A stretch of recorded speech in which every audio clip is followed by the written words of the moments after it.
Subsidy के बाद।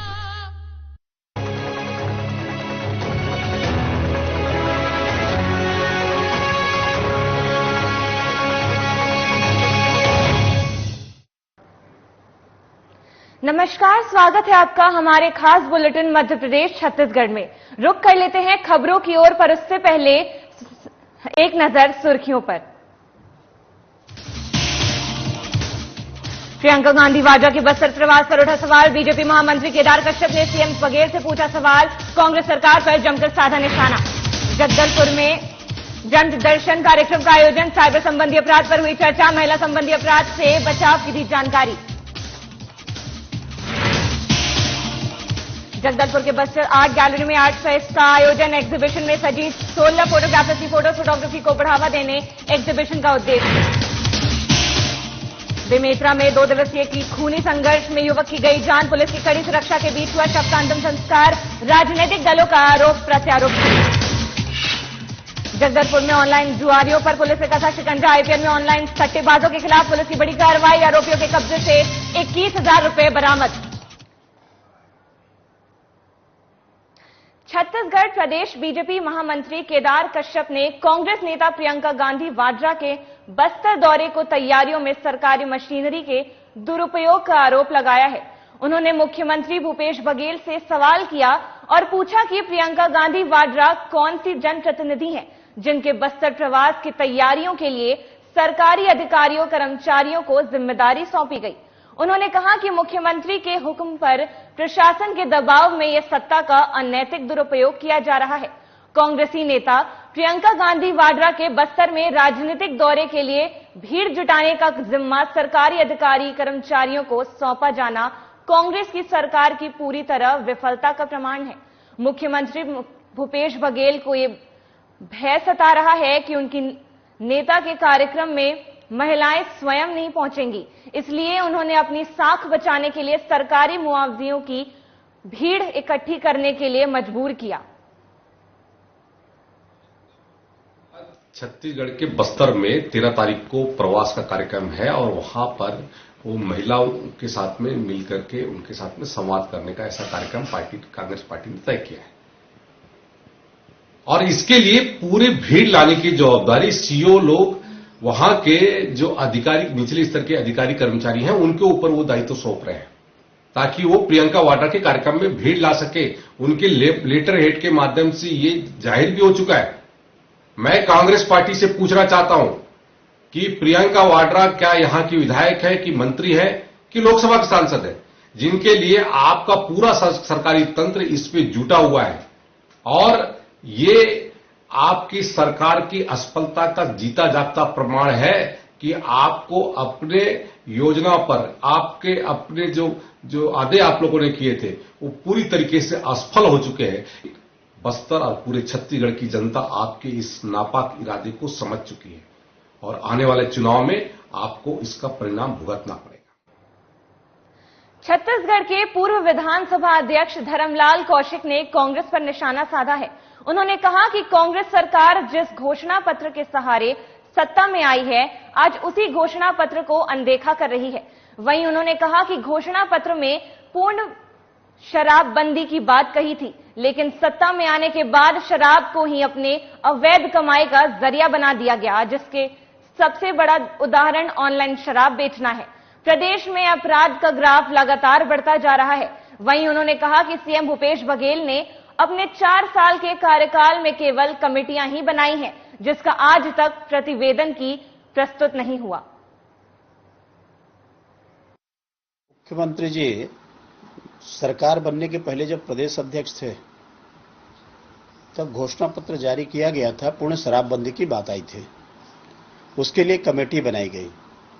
Committee का प्रतिवेदन आज तक प्रस्तुत नहीं हुआ और हम लोग पहले ही आरोप लगाए थे कि मुख्यमंत्री अपने बयान से पलटेंगे, घोषणा पत्र से पलटेंगे।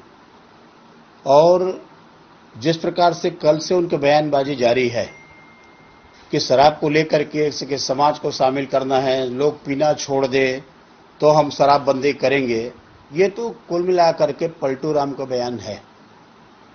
मुख्यमंत्री को अपने घोषणा पत्र के ऊपर में कायम रहना चाहिए, जनता को किए हुए वायदे के ऊपर में कायम रहना चाहिए और जिस प्रकार से शराबबंदी को लेकर के उन्होंने वादा खिलाफी किया है और ये कहना कि भारतीय जनता पार्टी 15 साल में शराबबंदी क्यों नहीं की है। डॉक्टर रमन सिंह ने पॉपुलेशन के आधार पर घटाने का काम किया, कोचिया प्रथा पूरा समाप्त कर दिया, प्रदेश में शांति की स्थिति थी, अपराध में रुकावट आई। बेमेतरा जिले के ग्राम बिरनपुर में हुई दो समुदाय की खूनी संघर्ष में एक युवक की निर्मम हत्या के चलते पूरा गांव छावनी में तब्दील हो गया। हालात अभी भी काबू में नहीं है। पुलिस की कड़ी सुरक्षा के बाद शव का अंतिम संस्कार किया गया। मिली जानकारी के अनुसार आपको बता दें कि इस गांव में 9 मामले लव जिहाद के सामने आ चुके हैं, जहां मुस्लिम युवकों ने गांव के ही हिंदू लड़कियों को लगातार शादी की है। कहीं न कहीं इस बात को लेकर इस घटना को अंजाम भी दिया गया। 2 छोटे बच्चों की लड़ाई ने इस बार फिर हवा दे दी है। अब इस घटना को लेकर राजनीतिक पार्टियों का भी आरोप प्रत्यारोप शुरू हो चुका है और कहीं ना कहीं इस घटना को लव जिहाद से जोड़ा जा रहा है। सांसद विजय बघेल इस पूरी घटना के लिए सरकार को दोषी बता रहे हैं। वहीं आज विश्व हिंदू परिषद और बीजेपी के छत्तीसगढ़ जन का आह्वान भी किया गया। 38 लोगों का लिस्ट है, आगे और भी है। हम तो ये बोल रहे हैं, हमने ये कहा है एसपी से और आईजी से कि यहाँ पर जितने घर है मुसलमान, उसके घरों में घुसकर छानबीन करें। अवैध हथियार के जखीरे मिलेंगे। यहाँ पर जो पत्थरबाजी हुई, हमारे अध्यक्ष जी देखे ये यूपी और दिल्ली में जो हादसे होते हैं ना, कश्मीर में पत्थरबाजी, वैसे पत्थर इकट्ठा करके रखे क्यों ये लोग? इस पर भी कार्रवाई हो। घर घर का बच्चा बच्चा इसमें संलिप्त है। मुस्लिम परिवार के बच्चा 7 साल का बच्चा बता रहा है, मेरे को 2 बच्चे वहां रोके और मेरे साथ पिटाई किए। वहां पर एक कबाड़ी का दुकान मुस्लिम आया, उसको 500 रुपये इनाम दिया और ऐसे नहीं मारा जाता, ऐसे मारा जाता है करके उसे सिखा रहे हैं। तो बच्चा अपराधी है यहाँ, किसी को ना छोड़ा जाए। घर घर में अभी जांच करें, मिलेगा। भुवनेश्वर साहू जो हमारे निर्दोष भाई है, उसकी हत्या कर दी गई है और बेमेतरा शांति प्रिय क्षेत्र है। यहाँ आपसी सद्भावना, प्रेम, स्नेह से कृषि प्रधान क्षेत्र है। यहाँ का माहौल लगातार खराब हो रहा है। लव जिहाद के मामले लगातार बढ़ रहे हैं। बेमेतरा में इस गांव में ही बता रहे हैं कि 6 लड़कियों को इन लोगों ने लव जिहाद का मामला करके इन लोगों ने ले गया। उसके अलावा भी बहुत सारी लड़कियों को इन लोगों ने यहाँ बर्बाद किया है। तो हम लोग इसका विरोध करते हैं और हम चाहते हैं ऐसे निर्दोष लोगों पर जो हत्या हुई है उनके खिलाफ सख्त कार्रवाई हो। और यहाँ एक बात ये पता चला है कि यहाँ एक बीच में हिंदू धर्म और हिंदू महासभा के द्वारा एक कार्यक्रम किया गया था, तो जय जय श्री राम का वो लोग नारा लगाते तो उसको बोल के चिढ़ाते थे। जय जय श्री राम का नारा लगाना क्या गलत है? ये हिंदुस्तान है, यहाँ जय जय श्री राम था और जय जय श्री राम का नारा गूंजता ही रहेगा, इसको कोई रोक नहीं सकता। और इनको खिलाफ अगर कार्रवाई नहीं होगी तो हो सकता है हम लोग आगे चल के बड़े आंदोलन करेंगे। आपको बता दें कि कल यहाँ एक बड़ी हृदय विदारक घटना घट गई थी, जहाँ एक युवक 22 वर्षीय युवक को मौत के घाट उतार दिया गया था। कुछ लोगों के द्वारा, उपद्रवी लोगों के द्वारा उसे चाकुओं से गोद कर उनकी हत्या कर दी गई थी और जिसके चलते यहाँ का माहौल बद से बदतर हो गया था। आज आप मेरे पीछे देख सकते हैं कि वो युवक अपने अंतिम सफर की ओर जा चुका है। उनकी अंत्येष्टि पूरी क्षण में कर दिया गया है। जहां एक पिता का सहारा और मां की ममता आज अपने अंतिम सफर की ओर रवाना हो चुका है, वहीं अब राजनीतिक दलों के लोग यहाँ पे आ रहे हैं और आरोप प्रत्यारोप का दौर शुरू हो गया है। जहां एक ओर वो अपनी अंतिम सफर की ओर वो मासूम युवक चला गया, वहीं राजनीतिक दलों के लोग अपनी रोटियां सेकनी शुरू कर दी है। कैमरा पर्सन के साथ विजय चौबे, साधना प्लस बेमेतरा। सरायपाली के ग्राम अर्जुना में स्थापित श्याम बाबा का वार्षिक उत्सव बड़े ही धूमधाम से मनाया गया। वार्षिक उत्सव में शामिल होने सूरजगढ़ से बाबा का निशान लेकर बाबा के भक्तगण सरायखाली पहुंचे, जहां बाबा श्याम के सैकड़ों अन्य अनुयायियों ने बाबा के निशान और निशानों को लाने वाले भक्तों का भव्य रूप से स्वागत किया। भक्तों ने निशान यात्रा में शामिल होकर बाबा श्याम के प्रति अपनी आस्था और अपने अपार स्नेह का प्रदर्शन भी किया और खाटू श्याम की जयकारों के साथ झूमते गाते सरायपाली में अर्जुना शाम तक का पैदल निशान लेकर निकले। साथ ही भक्तों की अपार भीड़ और पैदल निशान लेकर जा रहे भक्तों की सुरक्षा के लिए भी पुलिस प्रशासन ने भी पुख्ता इंतजाम भी किए थे। बाबा श्याम के हजारों भक्त आज अर्जुना धाम पहुंचकर बाबा श्याम के वार्षिकोत्सव कार्यक्रम में हिस्सा भी लिए। जिसका ध्वज बाबा श्याम के खाटू धाम में फागुन महीने में बारिश के दिन 11:15 बजे बाबा का चढ़ाया जाता है। और वो निशान जो ध्वज परंपरा मेरे परिवार ने 375 साल पहले खाटू धाम में प्रारंभ की थी और बाबा की कृपा से वो ध्वज हर साल फागुन मेले में बारिश के दिन 11:15 बजे चढ़ाई जाती है। और यहाँ पर भी भक्तों ने सरायपाली से मेले को बुलाया। यहाँ पर अब बाबा की यात्रा निकालनी है। मैं सभी भक्तों को साथ लेकर यहाँ पर कल आया। कल का कीर्तन का कार्यक्रम था। आज बाबा की कृपा से बाबा की यात्रा थी। पूरे सांवरे की महफिल को सांवरा सजाता है, किस्मत वालों से घर पे शाम आता है। वो सांवरे की महफिल को सांवरा सजाता है, वो किस्मत वालों के घर पे शाम आता है। बोलिए घाटू नरेश की जय हो। ये बाबा का निशान यात्रा है जो सूरजगढ़ के भगत हजारी लाल इंदौलिया जी के सानिध्य में हो रहा है, जो सरायपाली के हनुमान मंदिर से अर्जुना धाम तक है। बताया जा रहा है कि इस मंदिर को 1 साल हो गए इस उपलक्ष्य में। ये प्रथम स्थापना दिवस के उपलक्ष्य में ये आयोजन हुआ है। क्या कहेंगे इस मंदिर की मान्यता को लेकर, क्या सोचते हैं आप? मंदिर की दूर दूर तक ख्याति हुई है और लोगों की मनोकामनाएं पूर्ण हो रही है। लोग भीड़ में दूर दूर से बहुत ज्यादा संख्या में लोग यहाँ अपनी मनोकामनाएं ले जा रही है और पूर्ण भी हो रही है। जगदलपुर में वरिष्ठ पुलिस अधीक्षक जितेंद्र सिंह मीणा के मार्गदर्शन में बस्तर पुलिस के द्वारा आपराधिक तत्वों का लगातार कार्रवाई की जा रही है। इसी कड़ी में शहर में सटोरियों पर कार्रवाई करने में कोतवाली पुलिस को सफलता मिली। थाना कोतवाली निरीक्षक अमित शुक्ला ने बताया कि मुखबिर की सूचना पर टीम गठित कर आईपीएल मैच में ऑनलाइन जुआ खेलने वालों को गिरफ्तार किया गया। पुलिस आरोपियों के कब्जे से सट्टा पट्टी सहित 21,000 रुपए नकद बरामद की गई। आरोपी के विरुद्ध थाना कोतवाली में जुआ अधिनियम के तहत अपराध दर्ज कर जेल भेज दिया गया है।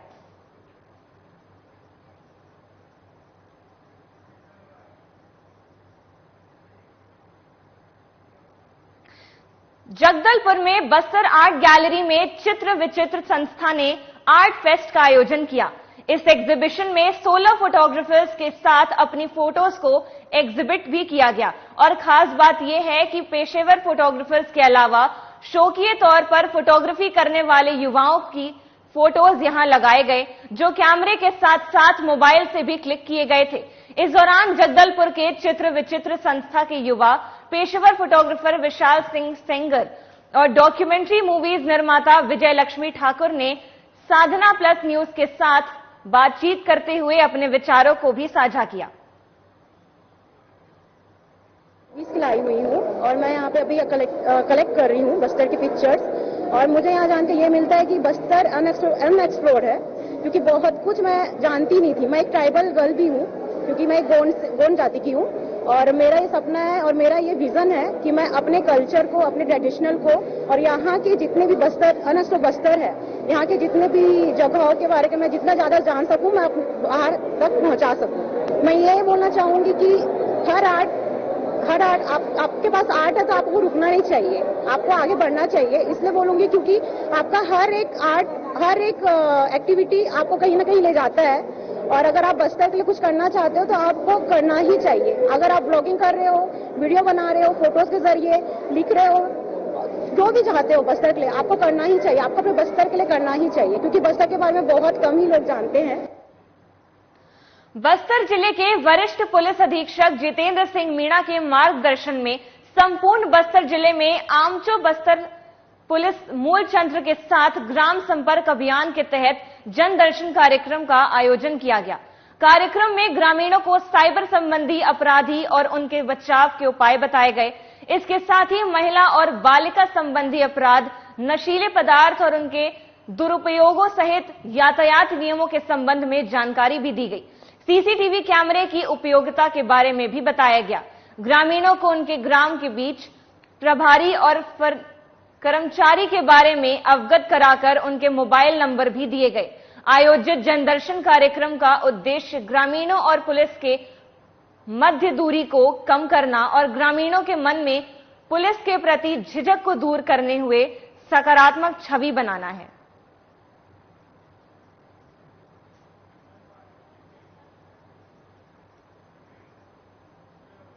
जगदलपुर में केंद्रीय रिजर्व पुलिस बल के इतिहास में 9 अप्रैल का दिन साहस और शौर्य के लिए याद किया जाता है।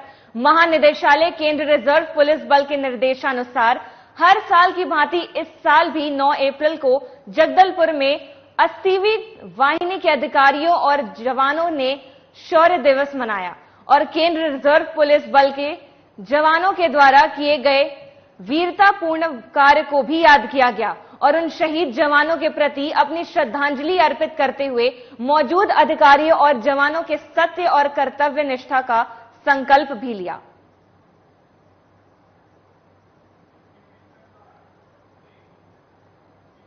जगदलपुर में वरिष्ठ पुलिस अधीक्षक जितेंद्र सिंह मीणा के मार्गदर्शन में बस्तर पुलिस आम जनता के बीच पहुंची, जहां सामुदायिक पुलिसिंग के अंतर्गत लोगों के विभागीय समस्याओं का मौके पर निस्तारण भी किया गया। साथ ही पुलिस और आम जनता के बीच बेहतर सामान्य स्थापित करने का प्रयास किया जा रहा है। इसी कड़ी में वरिष्ठ पुलिस अधीक्षक जितेंद्र सिंह मीणा ने ग्राम इराज उमर में जनदर्शन कार्यक्रम भी आयोजित किया, जिसमें पुलिस अधीक्षक के द्वारा स्वयं जनता के बीच उपस्थित होकर पुलिसिंग के संबंध में चर्चा की गई, जिसके अंतर्गत साइबर अपराध, महिला सुरक्षा के बारे में भी बताया गया।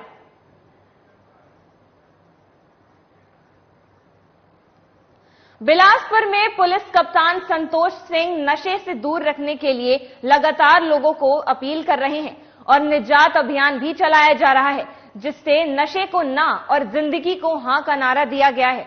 इसी अभियान को लोगों का साथ और सहयोग तो मिल रहा है, वहीं अब बॉलीवुड के कलाकारों ने भी इस अभियान से जुड़कर अपील वीडियो जारी किया है, जिसमें नशे से दूर रहने वाले लाइफ को भरपूर जीने से अपील की गई। वहीं पुलिस ने निजात कार्यक्रम के तहत बच्चे, बुजुर्ग और हर वर्ग के लोगों को जोड़ने के लिए पिछले 2 महीनों में कई सार्वजनिक जगह, स्कूल, कॉलेज समेत अन्य जगहों पर लगभग 505 कार्यक्रम भी किए हैं।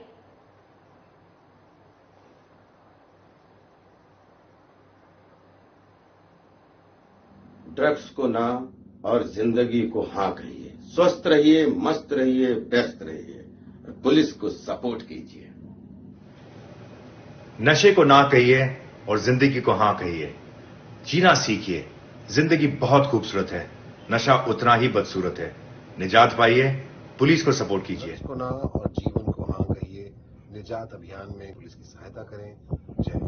जिंदगी को हाँ, ड्रग्स को ना। निजात अभियान में पुलिस का सहयोग करें और जिंदगी को खूबसूरत बनाने में आगे आएं। नमस्कार। से no to drugs, yes to life. इस कदम की सराहना करता हूं जिसका नाम निजात। निजात बहुत ही खूबसूरत कदम है जिसमें कि नशे से दूर रहने की सलाह दी गई है। तो कृपया ड्रग्स को छोड़िए प्लीज। मैं निजात के साथ हूं, पूरी तरीके से हूं, गुण संपन्न। धन्यवाद। पीयूष मिश्रा। जिंदगी को संगीतमय बनाइए, जिंदगी में बहुत हार्मनी और पीस लाइए, और ये सब बातें ड्रग्स से नहीं आ सकती। इसलिए ड्रग्स को ना कहिए और संगीत और उसके सुरों से अपनी जिंदगी को जोड़िए। धन्यवाद। नशे को ना कहिए और जिंदगी को हाँ कहिए। जीना सीखिए, जिंदगी बहुत खूबसूरत है और नशा उतना ही बदसूरत। निजात पाइए, पुलिस को सपोर्ट कीजिए। मैं संतोष कुमार सिंह एसपी साहब को अनेकों शुभकामनाएं देता हूं। निजात कार्यक्रम के द्वारा जो भी आप जागरूकता समाज में फैला रहे हैं वो हम सबके लिए अविस्मरणीय। धर्मतरी में विधायक रंजना साहू को उनकी सक्रियता और सदन में उनकी मुखरता के चलते उत्कृष्ट विधायक सम्मान से सम्मानित किया गया। इसी कड़ी में विधायक रंजना साहू का सर्व समाज के द्वारा नागरिक अभिनंदन भी किया गया। वहीं समारोह में लोगों ने उनकी छवि अपने प्रति उत्कर व्यक्त करते हुए कहा कि ये दूसरा मौका है जब धमतरी को कोई महिला विधायक मिली है। उनकी क्षेत्र में सक्रियता और जनता से सीधा जुड़ाव को देखते हुए लोगों ने उन्हें फिर से अपना विधायक चुनने की इच्छा जताई है। इसी कार्यक्रम में सर्व समाज धमतरी के सभी पदाधिकारियों और गणमान्य नागरिक उपस्थित रहे। नागरिक अभिनंदन आयोजन समिति सम्माननीय अशोक पवार सर जी और उनकी पूरी टीम, उन्होंने इस कार्यक्रम का आयोजन किया है। मैं आज बहुत अभिभूत हूँ कि धमतरी शहर की पूरी जनता का इतना स्नेह प्रेम एक साथ मिला है। उत्कृष्ट विधायक के रूप में जो चुना गया, उसके बाद उनके मन में जो विचार आया कि चूंकि एक महिला है और महिला यदि उनको क्षेत्र की सेवा का अवसर मिला है और उत्कृष्ट विधायक यदि मिला है तो उनका सम्मान करना चाहिए। ऐसी समिति के मन में आया, उन्होंने योजना बनाई। मुझे जब उन्होंने आमंत्रण देने वो आए तो मुझे बहुत प्रसन्नता महसूस हुई कि वो विधायक नहीं बल्कि अपने शहर की बेटी, अपने बहन का वो ऐसा सम्मान कर रहे हैं। और निश्चित रूप से एक महिला भी होने के नाते चूंकि एक बहुत बड़ा सम्मान उन्होंने मुझे आज दिया है, मेरी दामन खुशियों से भरा है। मैं बहुत खुश भी हूँ, बहुत भावात्मक भी हूँ, क्योंकि इतना प्रेम इसमें एक साथ आज मुझे मिला है। नागरिक अभिनंदन रंजना साहू जी का नहीं, ये धमतरी का हुआ है। धमतरी की दूसरी महिला विधायक है, बीजेपी की पहली, लेकिन धमतरी के लिए हमारी ये दूसरी विधायक है। मैं केसरीमल जी से लेकर रंजना साहू जी तक सब विधायकों को बहुत करीब से देखा हूँ और इनके सबके जो कार्य हैं उनका मैंने आकलन भी किया है। और महिला होकर पहली बार विधायक बनकर जो सक्रियता रंजना साहू जी ने दिखाया, निश्चित रूप से विधानसभा के अंदर जो उन्हें उत्कृष्ट विधायक का सम्मान मिला वो उसकी हकदार थी। और जो सम्मान मिला वो धमतरी विधानसभा का सम्मान है। उन्होंने जो काम किया है विपरीत परिस्थिति में किया है। ये हमारा दुर्भाग्य है धमतरी का कि 3 बार ऐसे मौके जरूर आए कि सत्ता पक्ष के विधायक को हमने चुना। नागरिक अभिनंदन समिति और एक समिति का निर्माण हुआ था जिसके प्रमुख अशोक पवार जी, चेतन हिंदुजा जी, उषा गुप्ता जी सहित लगभग 10 लोग थे। हम तो समाज सेवी संस्था की ओर से आए थे और मुझे संचालन का सौभाग्य प्राप्त हुआ था, जो कि मेरे बहुत चिर परिचित, मैं इंटरेस्ट रखती हूँ उसमें। और बहुत सुंदर आयोजन इसलिए कह सकती हूँ कि तो फिलहाल मध्य प्रदेश और छत्तीसगढ़ की खबरों में बस इतना ही। मुझे दीजिए इजाजत। नमस्कार।